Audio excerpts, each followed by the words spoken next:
Hey, struggler, Jack here. What is an artist? Is it a spurg screeching into a microphone?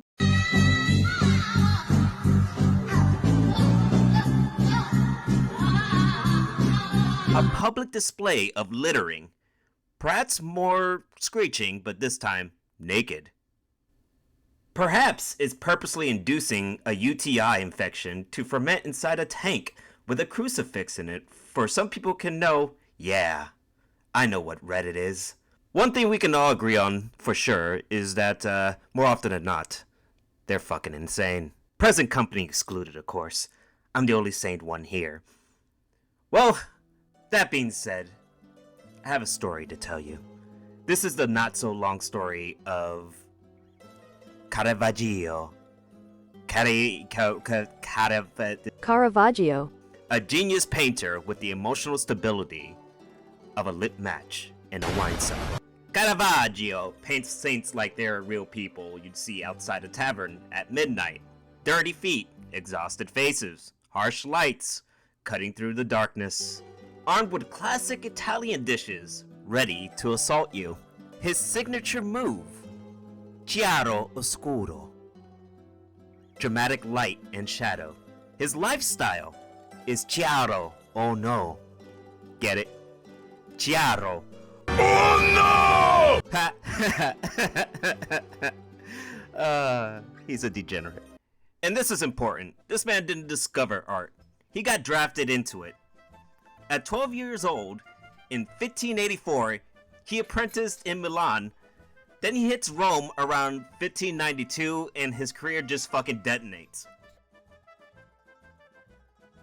Okay, the main event. 1606, Caravaggio kills a man named Ranunzio Tomassoni. And why does that happen? Here's the fun part. Nobody agrees on what happened, which means we get a rumor sampler platter of different things that could have been the reason why this particular murder happened. Version 1, it starts over a real tennis game. Yes, tennis. I didn't even know they had tennis back then, but guess what? They had fucking tennis back then. Imagine dying because someone couldn't accept a bad call. Out! And then the sequel after that is, homicide. Version 2, and the most likely one that actually occurred. It's over a woman. Possibly the famous courtesan, Felice Meladroni, or something involving Tomassoni's own wife. His wife. Rome is eternal, and so is the ancient tradition of men turning romance into felonies. And version 3, which is also very likely, but not my favorite, one to think about, is this regular bad blood. They had beef.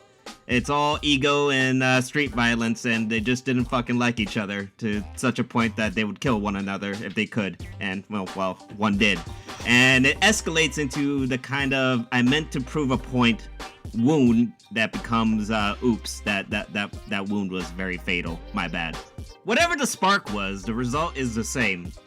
Tomassoni's dead, and Caravaggio is now extremely wanted by the law. Covered in Tomassoni's ragu, Caravaggio decides to flee Rome. I would like you all to keep in mind that if this happened today with today's artists online right now, it'd be two guys arguing online, then we would have a neat little Italian font Google Docie to read about how one or both of them shared pictures of their pepperonis with a child. You really should consider returning to traditions, We gotta return to monkey. We gotta return to bonking each other on the streets. To resolve our conflicts. It seems a lot more healthier than, accusing each other constantly of pederasty. Anyway, as I said before, Rome hands down the worst kind of sentence, a capital sentence, in papal territory, meaning if you see Caravaggio, you can legally end him and collect proof like it's a bounty quest. So Caravaggio does what every, other artist does when faced with consequence. He runs away and becomes even more productive out of pure spite. Alright, first stop, Naples. Big city, big patrons, big we don't ask questions if the painting is good energy. His lifestyle while on the lam is basically stay indoors, sleep badly, move often, and paint constantly. He's a masterpiece machine running on paranoia and hookers. He produces the 7 Works of Mercy around 1607. This crowded, chaotic street miracle of a painting, it looks like Naples itself. Loud, messy, human, and lit like God installed a spotlight. Then works like the flagellation of Christ hit harder and darker because now everything he paints looks like it's been through court. Then Caravaggio tries the boldest rebrand in history. He goes to Malta and gets involved with the Knights of St. John.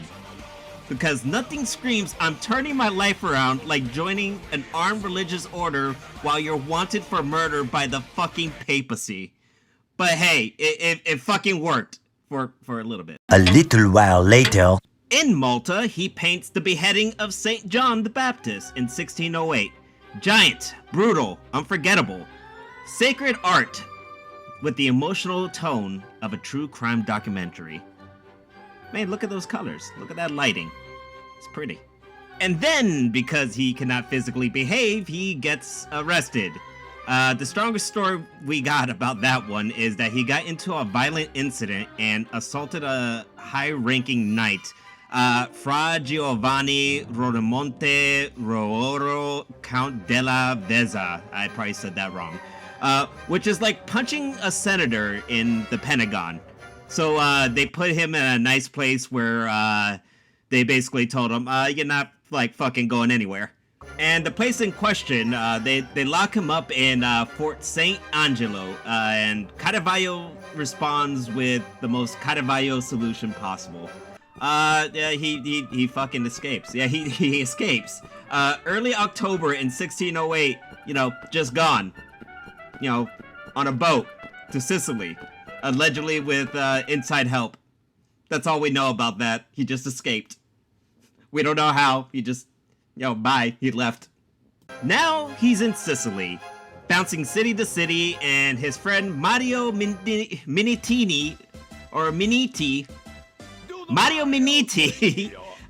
helps line up commissions, basically acting as the world's most stressed talent manager. Caravaggio paints the burial of St. Lucy in Syracuse in 1608. All grief, darkness, bodies, arranged like the weight of the world. Then in Messina, he cranks out big church works like The Raising of Lazarus and The Adoration of the Shepherds around 1609. At this point, his lifestyle is paint, get paid, don't get murdered, relocate. He eventually goes back to Naples in 1609 and gets jumped outside of a tavern, the Osteria del Sergillo. I'm not even gonna fucking try anymore. Badly injured, likely scarred, and never fully the same. And yet, he keeps painting late masterpieces. Salome, variations with the head as a message theme. The Denial of St. Peter, and then the closer, the Martyrdom of St. Ursula in 1610, often treated as his last painting. This is the vibe of his late work. I'm fucked. I'm fucked. I am absolutely fucked. I'm redeemed. I am aware of my judgment, but I am absolutely fucked. Love. Being alive. Love. Being alive.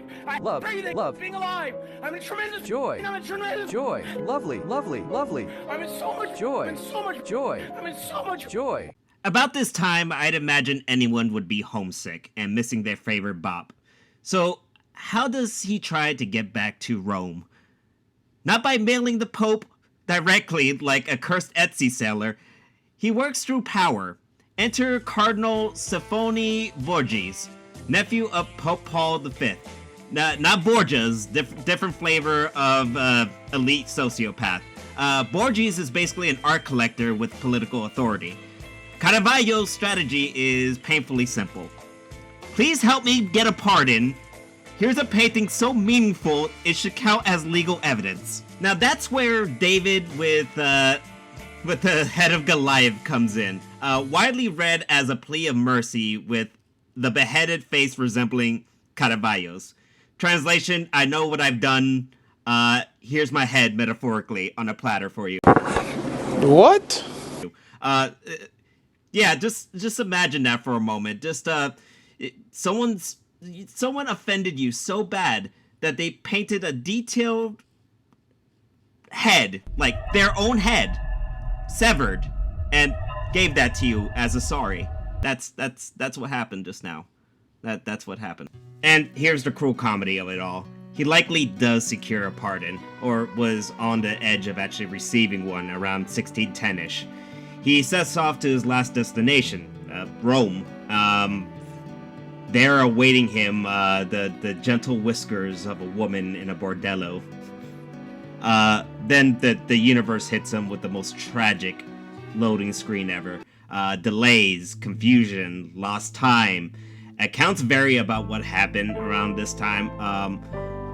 One of the things that may have happened was he got arrested again due to mistaken identity and losing many of the portraits that he brought with him on the ship that he was supposed to sail back with. But he ends up reaching Port Ercole, or I don't even know what, I'm not even trying, whatever the hell that's fucking called, and